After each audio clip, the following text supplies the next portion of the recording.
Hey guys, this video is going to be about installing a 2014 and newer 1500 series bumper on your 99 to 07 and a half GMC Sierra and Silverado.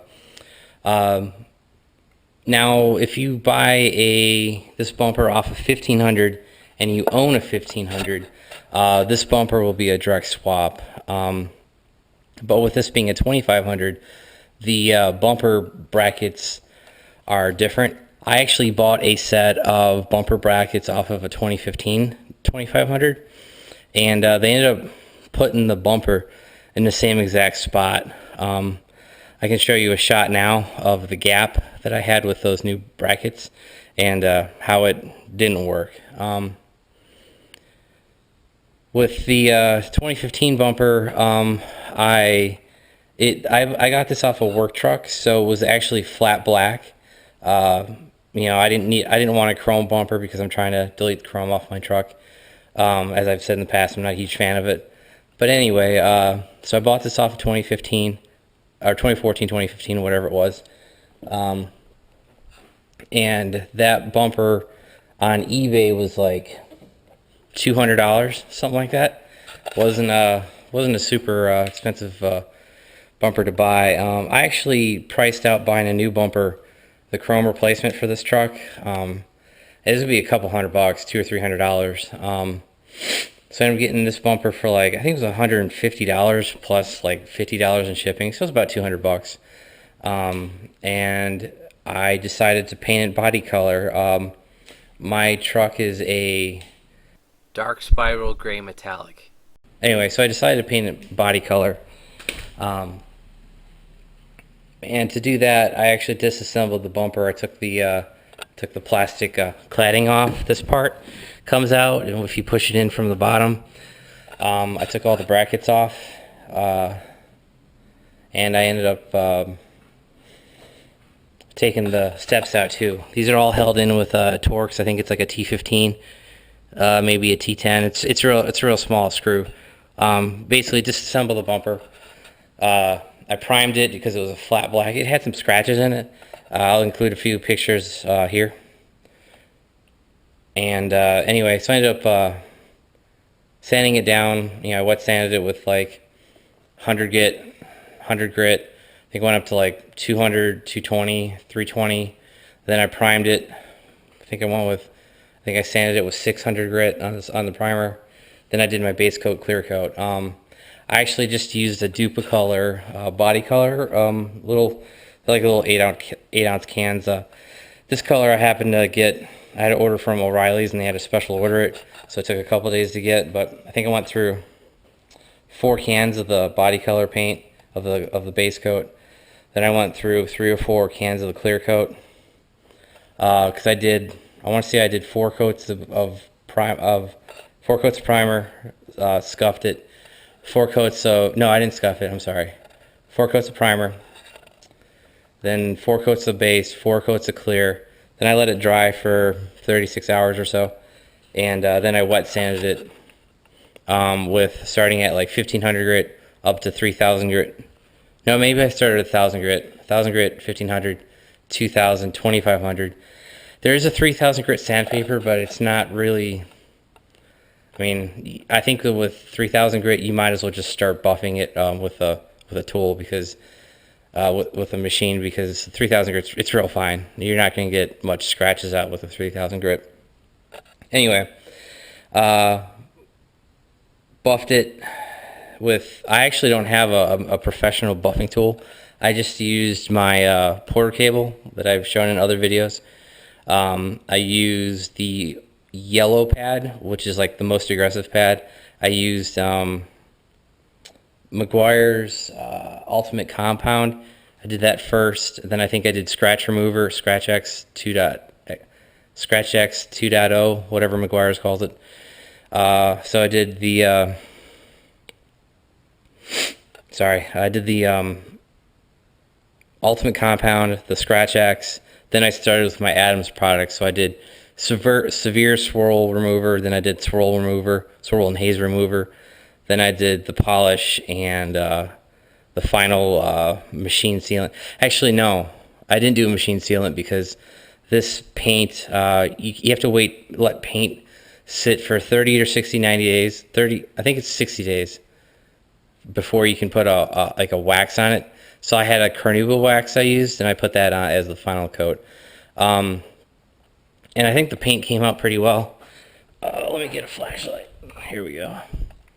The paint came out pretty well. The clear coat, I just finished detailing, so there's still some spots on it. But anyway, I think it came out really well. I didn't get any runs or anything like that, and I think the reflective quality, you can see that.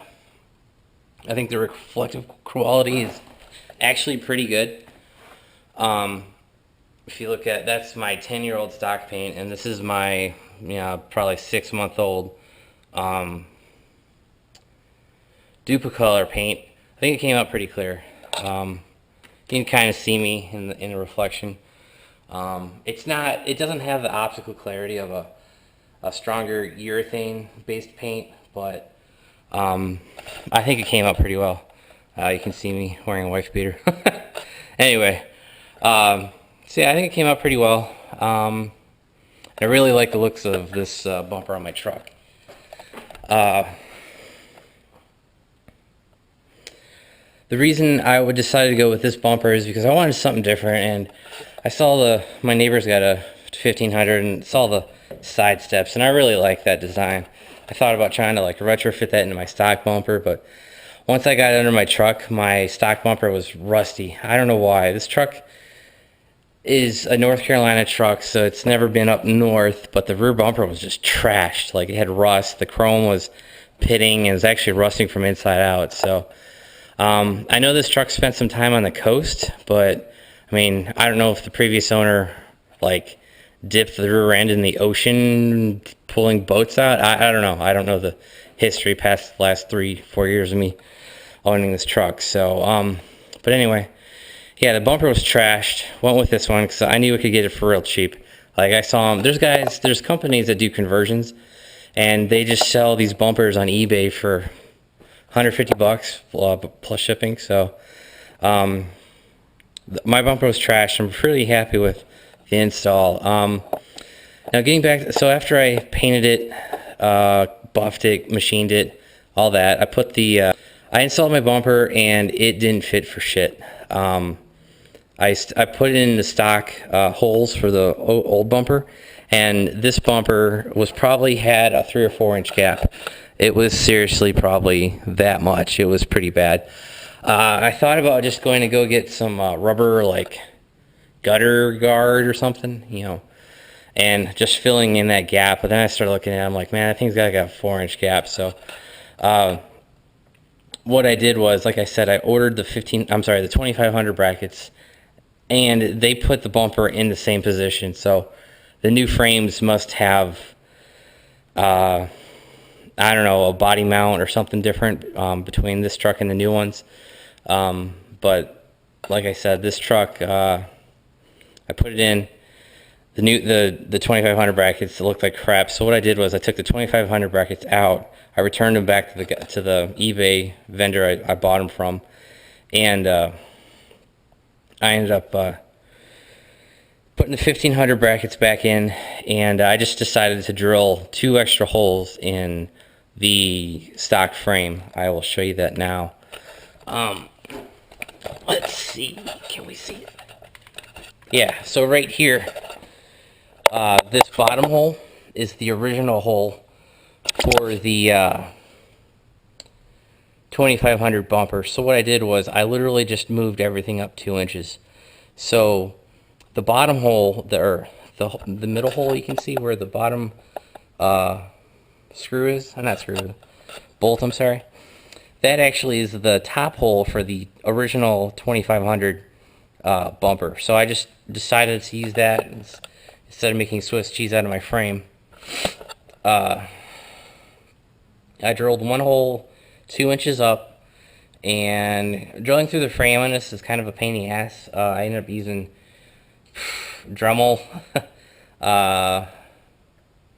my air powered drill, and I've got, you know, your standard like Black & Decker drill as well to get through the frame. That took a little while. These are the factory bolts from the old 2500 bumper. Oh, and you also have to drill a hole. See this bumper, this hole here? I drilled that 2 inches higher, and that screws into the bumper as well. So there's three holes for the 2015 1500 bumper. Actually, I think all the bumpers have 3 holes, but so I had to drill this one 2 inches higher and this one 2 inches higher. And that's really about it for getting it actually mounted.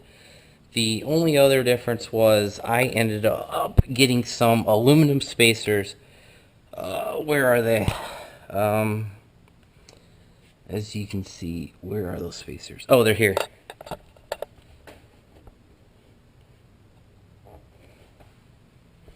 Wait, where the hell are those? Oh, they're here. Duh. So when everything moved up, let me see if I can get. Yeah, okay, cool. With everything moved up, the bumper no longer sat onto the hitch. And I thought, you know, I'm thinking like, you know, with the trailer hitch, this all needs to be triangulated and attached. So with that no longer being attached, I wanted to reinforce this frame connection. So I ended up getting a 2-inch aluminum spacer from McMaster-Carr. I'll include it in the description below. And it's actually not quite 2 inches. I think it's like 1 3/4. I just ended up trimming it with an air-powered angle grinder, saw, whatever you want to call it. Anyway, trimmed it, jammed it in there, put the bolt through the hole, and it tightened against the bumper bracket. So now that you have the trailer hitch fully attached to the bumper, I ended up getting a longer bolt from from Lowe's. So anyway, yeah, I did that on both sides with that 2-inch spacer.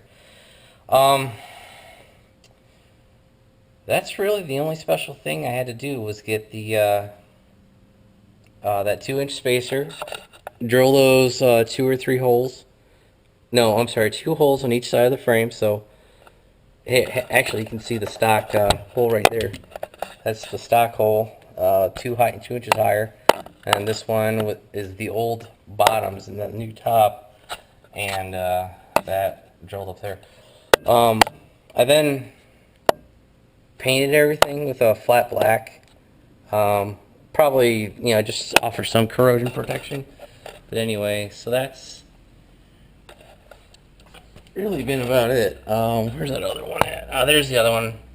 Did the same thing with the side. Drilled those 2 holes, put the spacer in, and called it a day. So like I said, I drilled those 2 holes in the frame on each side. Got those 2-inch spacers that I showed you. And that's really all it took for me to get this thing bolted in. The wiring harness, I did swap the wiring harness from my old 2500 bumper into the new bumper. Since this is a work truck, the wire harness was actually blank. This is just a blank piece of plastic. The upper trim that had the trailer hitch harness actually has some doors here. You know, with my being a 2500, it's built into the bumper. I'm sorry, built into the trailer hitch. So I've seen a few people recommended moving this up here. You know what? Screw it. It is where it is, and I think it's just fine. And this worked just fine. I did have to swap the door over because I didn't have the key for the new bumper. The new bumper actually came with this block, but I didn't have the key for it. So I could have drilled the lock out and replaced it, but so what I just did was, this is actually off my old bumper. I just, there's some retaining tabs, some teeth that hold it in. Pop those teeth loose with a screwdriver and call it a day. I mean, yeah, that's a, what, 12-year-old plastic versus a new plastic. I really don't care. You also can update your license plate lights to some LEDs. I actually haven't done that yet, but that would probably be a good thing to do all at the same time. So yeah, that's an overview of installing a 2014 and newer bumper onto your 2500 HD. If you guys have any questions, please let me know, and please subscribe. Thank you.